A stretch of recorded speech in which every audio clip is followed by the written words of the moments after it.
Welcome back for part 2 of my interview with Hollie Arnett. If you want to catch part 1 where we talked about why solopreneurs need a personal brand, what branding is and what a personal brand is, you can find a link to that episode in the description below.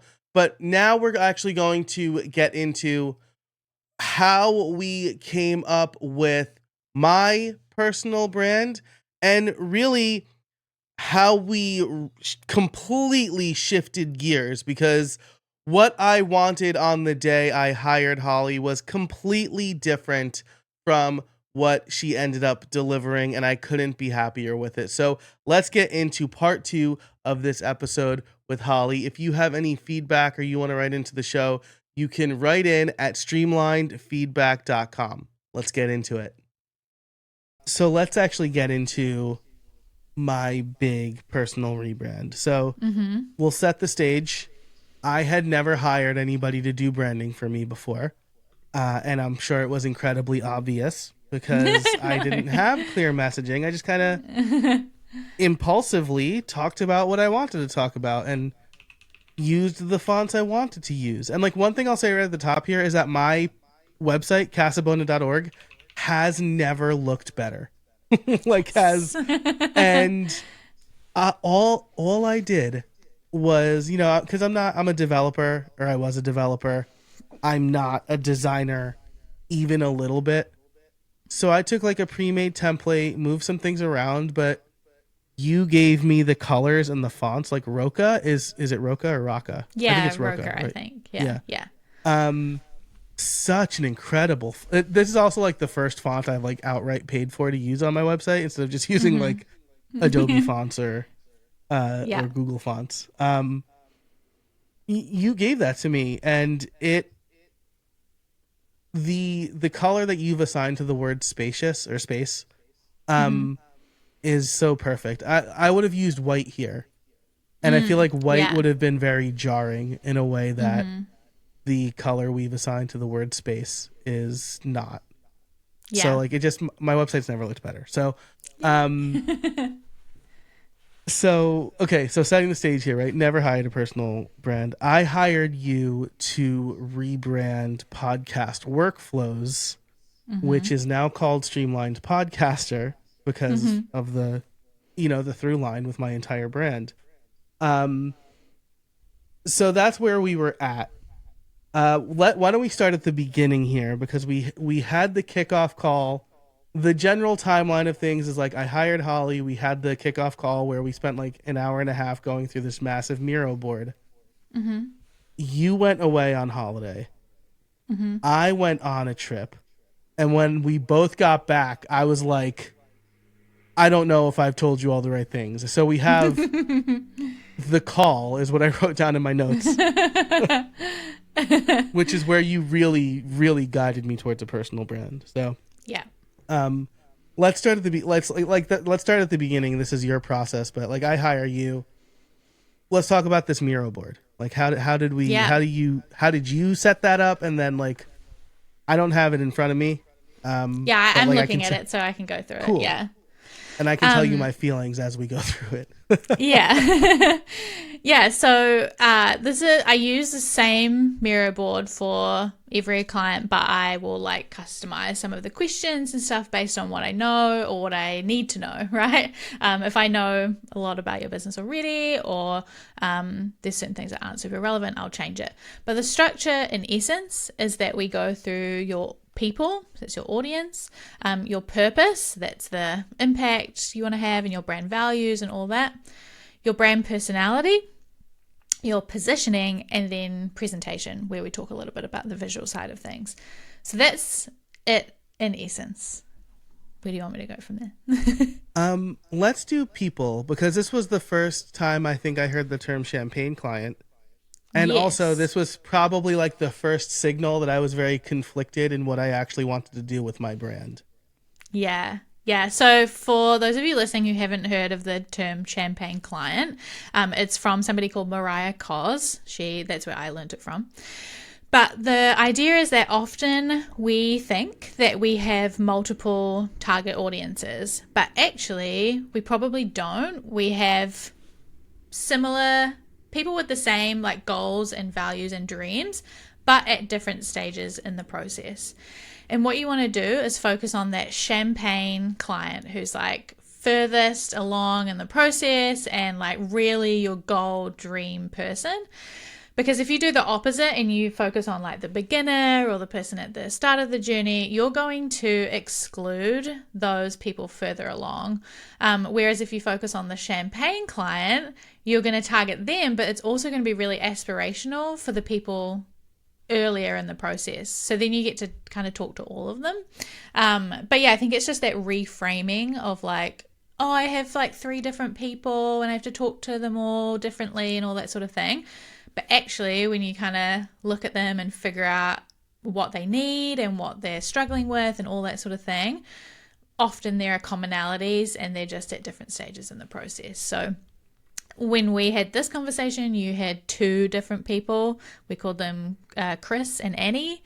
I think those are real people for you, right? But we just called them Those Chris are and Annie. real people, yes. Yeah. And yeah, we talked about the different kind of things that they're struggling with and who they are and what they need, and then figured out, okay, well, actually they all need that kind of space and reducing that friction and the guidance to help them achieve what they need to achieve. And that's kind of the through line between them. Yeah, this is really good because this helped me like after we went through all of this, but like this exercise specifically realized that, you know, like for the champagne client, right, I'm selling the highest level consulting where it's like, yeah, just hire me to do stuff for you or like create stuff for your team. Mm-hmm. And then I have like a lower level, I call it a power hour, even though it's 90 minutes, but like power 90 minutes is not 90 minutes, right? Whatever it is. For, you know, the folks like Annie, who's like a solopreneur, and like they don't have the budget to hire me for multiple $1,000s a month, and but I can still help and make an impact, and then they can reinvest that time and maybe come back when they get to like that champagne status, right? So like this exercise practically, not even from a branding standpoint, helped me realize same or similar outcome, different product at different price points. Yeah, definitely. So again, like clearest I've ever been on my business. If anybody's wondering, like, you might think like this is like woo woo, but like it's not. It's like if for nothing else, like you asked me really important questions that I had never considered answering before. Yeah, and the like thing just is that part is yeah, they're not complicated questions. It's just that, yeah, you've never thought to answer them before, or you haven't been able to set aside the time, or sometimes it's like you just need to vocalize it out loud to somebody else and get their response and get them to ask you some more questions. That really helps you to figure it out. And, you know, like when we had the call in quotation marks, you know, you were telling me like, this is what I'm thinking and this is where I'm a little bit stuck. And then I can ask you questions back and say like, okay, well, why does this feel this way? Or how would this feel? Or what if we did this? Then you can figure it out. But if you're just trying to do that on your own, or you're not even doing it because you're not aware that these are questions you should be asking, then you might not get to that clarity. So it's definitely a great process. In the programming space, we would call this rubber ducking, because like you would essentially walk into like a colleague's office and like just talk through a programming problem you're having, and just talking through it helped you see the solution. Yeah. And so then like programmers would keep rubber ducks on their desk to talk to the rubber duck instead. That's where the term came from. Nice. I really thought this was a common term until like people outside the programming space were like, what are you talking about? So yeah, I've never heard of that, but I like it. I didn't realize it was like strictly a programming thing. So maybe that's like one of my purposes, bring that term to the real world. Yeah, I think so. But yeah, so like some of the questions I ask you are just like the first one, think of an ideal client or customer and describe them to me. And then what makes them an ideal client or customer? It's like, those are not difficult, complex questions you've never heard before, but to be prompted and say like, tell me what makes an ideal customer. Why would you pick one person over someone else? Like that helps you to start thinking about those things you might not have thought of before. Yeah. And having someone like you on the other side, making sure I don't say something like, well, my services can help everyone, right? Yeah. Because that's the danger. Like, sure, I can help. I don't know, CEOs, I guess, maybe. But like, am I gonna really have the biggest impact with them? Do I want to help them? Am I Yeah. qualified to help them? Who do I really like? Who do I want to help, Yeah. and why? Again, it's like a simple question. It might not be an easy answer, but like No. it's something that you should really think about. Yeah. The questions themselves are simple, but yeah, the process of answering them and figuring it out, that's what takes some work, but really is what helps with the results. So I know we have a limited time, and I do want to get through the entire story, but I am noticing under describe there are two boxes, demographics and psychographics, and that is surreptitiously one-sided. Yeah. I could not answer the demographics question at all, basically. Yeah. And it's yeah. much less important anyway. So Yeah, that's a good, right. That's a really good point, right? Like, I'm not a soda brand or someone, right? I'm not Mountain Dew, right? Who's like trying to appeal to like 15 to 30-year-olds. The 30, you're probably too old to drink Mountain Dew, if I'm being honest with you, as someone who drank Mountain Dew until he was 30. But yeah, so like, I mean, if we look at my YouTube channel, right? Like the demographics, right? Like I just looked at this because a brand asked me for them. 92% male. If we look at my client list, it's probably like 70% female. Yeah. So like if I was like trying to adhere to demographics like my YouTube channel, I might be selling myself short, right? Or there's some reason that, you know, I've thought about this a lot. Like I don't think I have like a particularly female forward brand, or like I'm not intentionally trying to capture the woman market at all. But there's just something about me. I'm told I'm approachable and I don't make people feel stupid when they ask questions. But going to the psychographics, like why do people hire me, or why would they want to hire me? Yeah, exactly. And you know, there are some situations like if you're a corporation, you need to know the demographics, or you actually your brand is for like women, or you know, you're targeting mums, they're probably between a certain age group. Like, it can be helpful information to know and helpful in some situations more than others. But the psychographic side of things is so much more helpful, because that's like, what are they struggling with? What's on their mind? What kind of things are they saying? It's all like, who are they on the inside, rather than, you know, the external kind of practical factors. And so that is what helps you speak to them and create a brand that resonates with them. That's the powerful stuff. Yeah, that helps them feel seen, right? Yeah.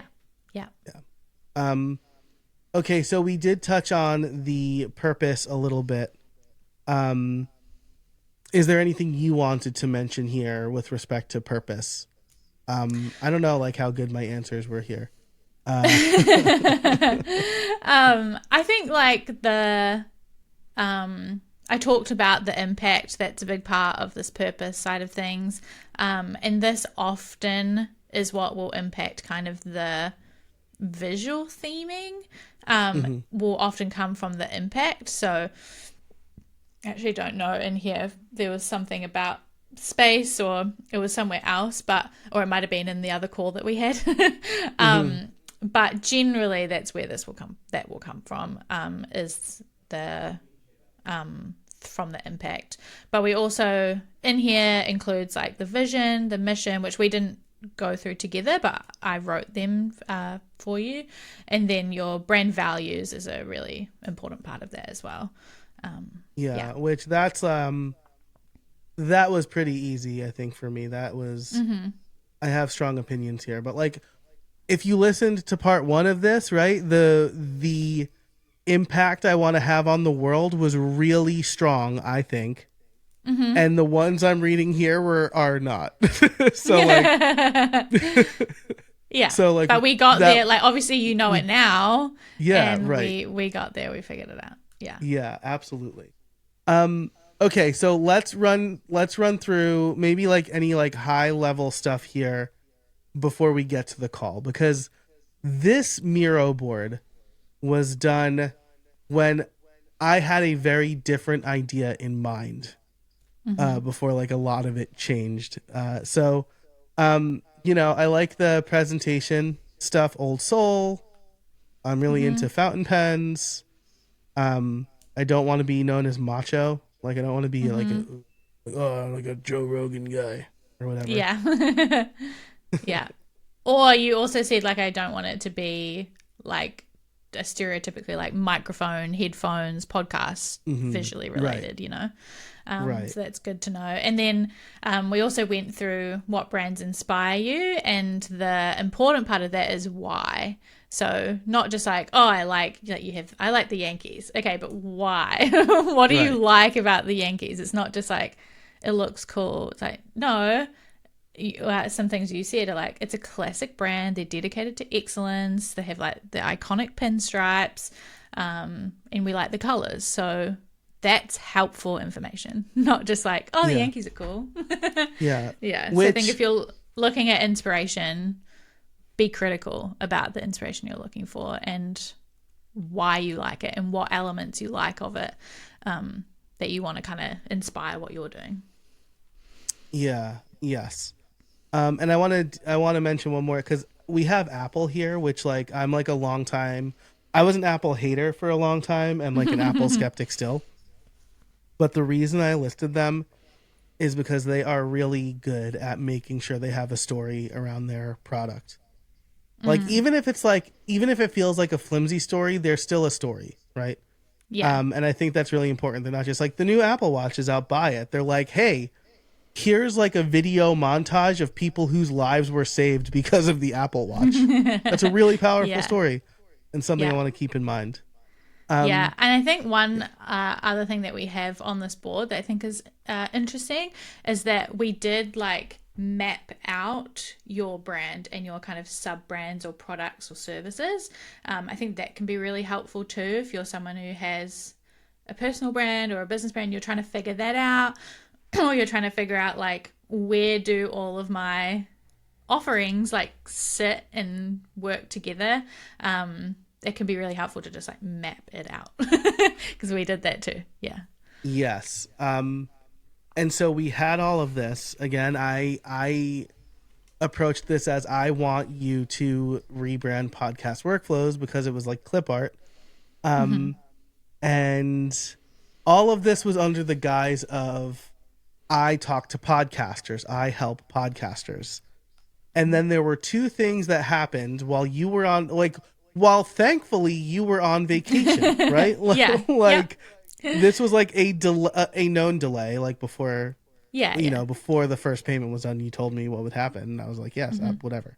And so, thankfully this happened because I had two conversations kind of back to back while you were on vacation. One was in a mastermind with other people from Jay's lab, where shout out to Becky, BPD. She said, even if I had a podcast, I wouldn't consider myself a podcaster. And I'm like, wow, this is crazy. I've been talking to the wrong people. And like that carried through podcast movement. And I sent you like, was it a video or a voice memo? But it was something like, hi, don't pay attention to this until you're back. But I was basically having a crisis of conscience. And I'm like, is this what I want to do? Am I talking to the right people? What am I doing? I feel like this is important for you to know. And you were like, let's hop on a call. Yeah. Let's talk it out. Yeah, let's just talk it out. And I don't have the Slack open. I think that's where I initially sent that message. But it was very much like am I changing the scope of this project too much already? Yeah. So like, what was your, if you remember, right? Because this was back in August or something like that. What was, I'd love to know like what your initial reaction to that message was, and then like kind of what your takeaways were from it. I think my initial reaction is that like doesn't surprise me, because this process that we go through, it starts you thinking about your business a lot more and about your brand and who you're targeting and all that sort of stuff. Like we've said, these might be questions you've never thought of before. So we're going through it together, but then afterwards you're still thinking about it often, and you're still maybe processing it with other people or getting feedback or asking them questions. So I was just like, okay, yeah, that's fine. And also I'd rather do it at that point than we've designed everything and like gotten to that point and then you're like, oh, actually I kind of think this was wrong. So I was like thankful that you were like, hey, actually I've thought about this and this is where I'm at. And then we can figure it out and then we can both get clarity and then move forward together. So I was like, this is great actually, because then we can like really make sure that you're happy and that it's going to reflect what you want and your goals going forward. So yeah. Yeah. And I think something that you did in this initial call was kind of plant the seed of personal brand. Yes. Because yeah, I had mentioned it. Yeah. And like that ruminated with me a lot. Cause like I have so many websites. I have too many domains. Yeah. I have a bunch of projects, and I swear it was every year I was like, where am I going to publish primarily this year? Like, yeah. I should put all my effort into podcast workflows if I'm talking to podcasters. And then like, I was like, I'm not talking to podcasters. I'm talking to people who have a podcast who may or may not call themselves podcasters, because people who call themselves podcasters are usually hobbyists and like, they're not going to hire me at all. You know, Annie and Chris wouldn't call themselves podcasters. Yeah. Annie is a nurse. Yeah, Chris is the director of marketing. Yeah. Shout out to Annie and Chris if you're listening. You guys are the best. You helped us a lot. Yeah. And so, yeah, in that call, you asked me a bunch of pointed questions, which really helped me get clear on, I want to help busy solopreneurs who are parents, right? Like that was also like something I was afraid to say. I'm like, am I niching down too much by saying parents? But like, no. And looking at this board of like laying out my products, Podcast Navigator is still around, right? Because it's just like a video library. It's like a product people can buy. Podcast Workflows has become Streamlined Podcaster. Podcast Liftoff is gone. And this show no longer has a membership. Joe's audio notes is also going to become part of this show, I've decided. And then the YouTube channel is me and the newsletter is me. Yeah. So like, fold it all really clear. I know what I'm talking about all the time. Streamlined Podcaster is a place where if I blog about podcasting on casabona.org, it just kind of gets republished over there. So it's like a resource for podcasters, but because you know, the people who are finding me probably do have a podcast. So, but like, yeah, that call, I feel like if we didn't have that, I'd have a very different brand right now. And I don't think I want to state this explicitly. If I changed my mind too much, I've done contract work too. It would have affected my wallet more than just like your time. Like we wouldn't burn your time because of my indecision. So I definitely would have had something that I wasn't as happy with because I was unclear. But like you started this conversation, we luckily had a little bit of a buffer. And I couldn't be happier with the brand you came up with. So let's move into that. Yeah. So like when you deliver, hopefully at this point, everybody knows like you're not just giving me fonts and a logo, right? When you deliver a brand, can you talk through that? Yeah. So I'm usually generally creating like a concept, a theme, like a full world for a brand. And for you, that was all about like this idea of streamlined space. That was like the tagline, streamlined equals spacious, but also that's what the visuals were based around. And so the like first thing I presented to you, I'm just looking at it now, had like the logos, the fonts, the colors, patterns, kind of photography, mock-ups of what it would look like, social media stuff, what a website could look like, and then also showed like what your logo was and then what this proposal would be. and so you can see kind of the change and the evolution. So yeah, it's all about kind of creating this brand world and this theme and building all the visuals around that. Yes. And something that I loved is I've never had a brand guideline. So like Yeah. I love that you used a capital C as like the unit of measurement. Maybe this is like a Yeah. common thing. I don't like you pick like part of the brand to be the unit, but like I just thought that was really clever. So I'm just gonna Yeah. say that out loud. But I truly love what you came up with. Like I know one of the things that I asked for in like perhaps the only revision. Oh, we also talked about like another font, right? Yeah. Yeah.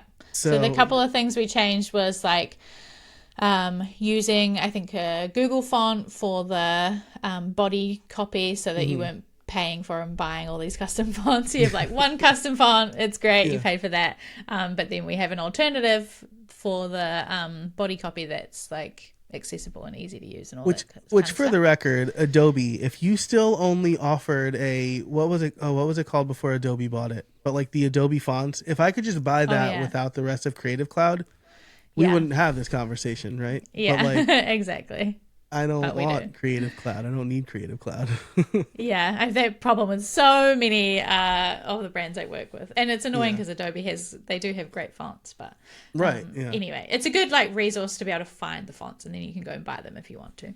Yeah. But yeah, so that was one change, and then I think you had asked for like a monogram. Was that right? Was the Yeah, it was the like the icon, right? So the like if icon. people are Yeah, watching yeah. the video, they're seeing the original concept that actually my guy Buddy from Design Pickle, he became a free agent, came up with. Like I wanted this visualization of like sand going up through an hourglass. And so like what he came up with was like a very literal interpretation of that, and I really liked it. But like what you came up with here is much more like emblematic of like what like the core idea is still there, but like the spaciousness is also kind of part of it, right? Like Yeah, and the stream, like it's lines, Yes. streamlined. Yeah, yeah, yes, Yeah. it made me think of I think I told you this when you showed me it, but it made me think of Loki, the TV yeah, show. yeah, How he like merged all the timelines together into a tree and Yeah. roots, and I love that. So you presented me with this. It's fantastic. I love the colors. I want to I forget where you wrote this, but I love, you might have said it in a video. Did you send me a video? I forget. yeah. Because when I Okay. present stuff to you, I send it via Loom. Excuse me. So I would do like a Loom video presenting the concept or the revision, and talking through like the decisions that I'd made and why I'd made them and kind of how it was all coming together. Yes. And so at that point, you mentioned that one of the reasons you put the brand together the way it is like it gave a like classic like baseball feel, or like you looked at like baseball typography and iconography, like branding, to help Yeah. inspire you, which I totally got. I love that. And it like really this is like another kind of like intentional thing, right? Like people who listen to this show know I talk possibly incessantly about the New York Yankees and baseball in general, right? Yeah. It's just like such a core part of me as a person, and it's so important to me. And if you could see behind me, there's Mariano Rivera throwing, I think it's this one, throwing the last pitch at Old Yankee Stadium. Like it's like up in the background. It's so important to me. So I just like that you considered that in the branding. Yeah, well, I think there's like two things there. One, like your brand is a representation of you, and it's something that you need to love and feel passionate about.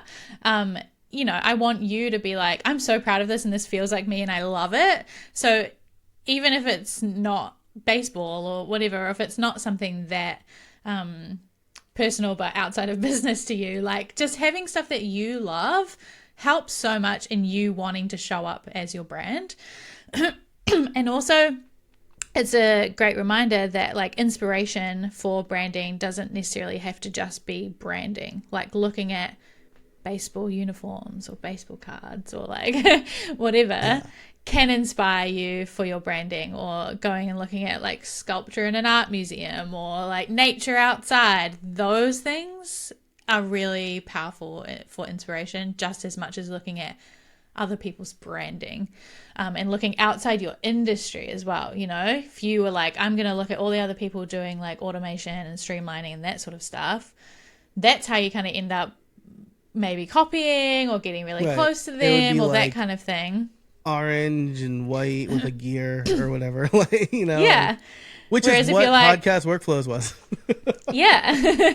Whereas if you're like, oh, I'm going to go look at baseball as an inspiration, and with this concept of like streamlining and all that sort of stuff, that's where you come up with something really unique. So, yeah. Which I think and spacious, right? Like baseball diamond, like you're outside, everyone's a different size, and you've got 400 or so feet of baseball, right? Like field of play. I love that. So yeah, super cool. I know we're coming up on time. I want to mention two more things here, and then cede closing remarks to you, because you are the mastermind behind all of this. I wrote down a couple of notes from part one. It feels scary kind of niching down and switching your messaging, but this was super important for me to do, because I know that I'm talking to more of the right people now. It's no longer just like, do you have a podcast? I'll help you grow your podcast or whatever. It's like, you know, you are a solopreneur, you're making money, you are a parent, maybe you have a podcast, you're definitely feeling overwhelmed. I was there. Like, let's talk about that. Let's talk about how we can create space in your business and your life the way I've created space in my life.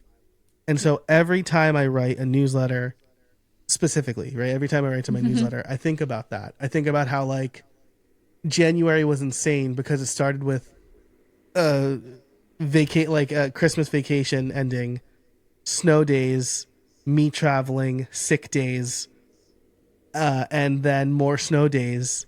And I still, at the end of the month, wasn't like, I'm insanely behind.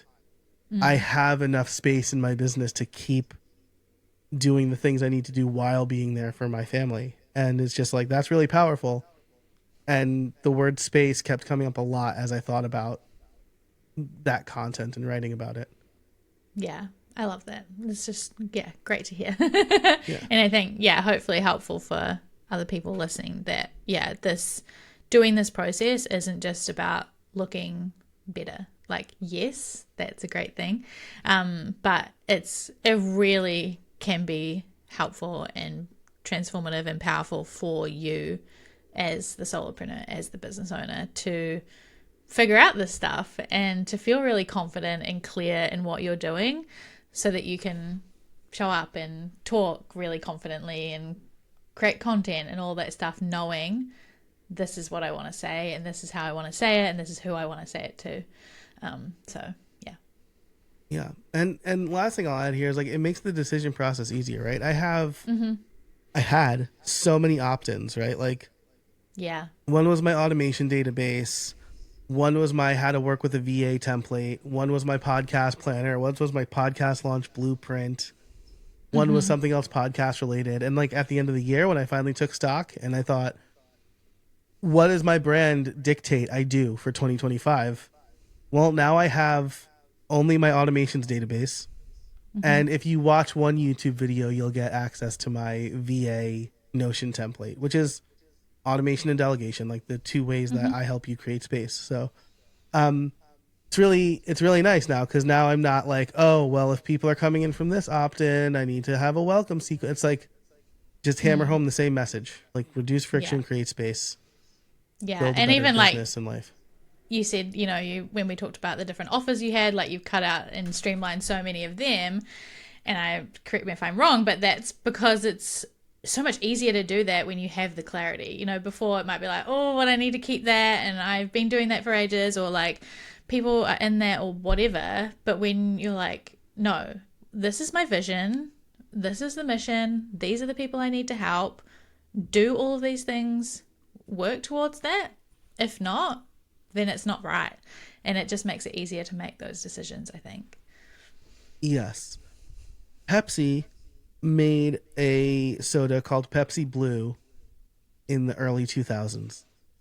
And it was basically like if you liquefied and carbonated a Jolly Rancher, like a blue Jolly Rancher. And I loved it.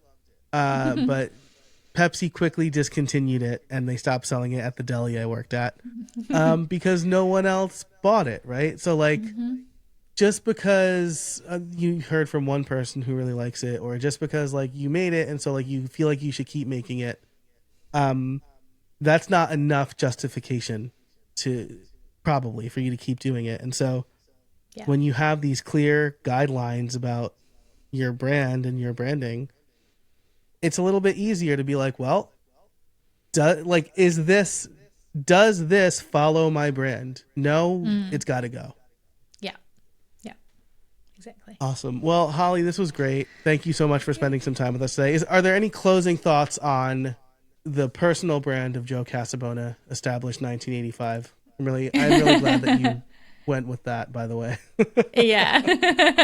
I just think like I had such a great time working on it, and I think it's such a great example of like all these things we've been talking about, like finding clarity, going with what like things that interest you and makes you happy, finding inspiration in all those fun places and creating something that you really love. And that's the goal of branding. Like I have my first ever logo tattooed on me, and I always say that my goal with any branding project or with helping people like DIY their branding is that you would love your brand enough that you would even consider getting it tattooed on your body. Not that you would necessarily, but that you'd love it so much that you'd like consider it, right? And so I think for anyone listening, that should be the goal, is that you love your brand and you feel really passionate about it. So then you want to show up and you want to share it and you want to like send it to people and all that sort of stuff. And I think your brand is hopefully a good example of like trusting the process, really going through the strategy, the design, all of it, and coming out on the other side with something that we are both proud of. Yeah, I love it. And as a testament, I shared it with a couple of masterminds and nobody was like, you should change this. They were all just like, it looks amazing. So like, not that I was going to design by committee you, because again, as a web developer, I've been there. But it's good to get feedback though. Yeah, and it was all very positive. Like I loved it, and I'm like, do I just love it because I don't know. I'm glad I got other opinions, but I'm also really glad that they liked it, because I would have been very reluctant to be like, we should change this. Yeah. So, Hollie, if people want to work with you, where can they find you? You can go to buyholliearnett.com. That's how you can work with me to do your branding for you. If you want to learn how to DIY your branding, you can find me at makerandmoxie.com or everywhere on the internet at makerandmoxie, basically. This is probably a good example of personal brand versus brand. Yeah. I will link to all of that in the show notes, description for this episode, wherever you're listening, and over at streamline.fm. But Hollie, thank you so much for joining us today. I really appreciate it. Thank you so much for having me. It's been really fun. And thank you for listening. And until next time, I'll see you out there. All right, so that does it. That is the end of part 2 of my episode with Hollie Arnett, my interview with Hollie Arnett. I hope you enjoyed it. Again, I am so happy with the work she did. Definitely check her out if you want to explore a rebrand, or maybe just your very first personal brand like I did. If you enjoyed this episode, definitely let me know. You can write in at streamlinedfeedback.com. All of the links will be in the description below. And until next time, I hope you find some space this week. Thanks.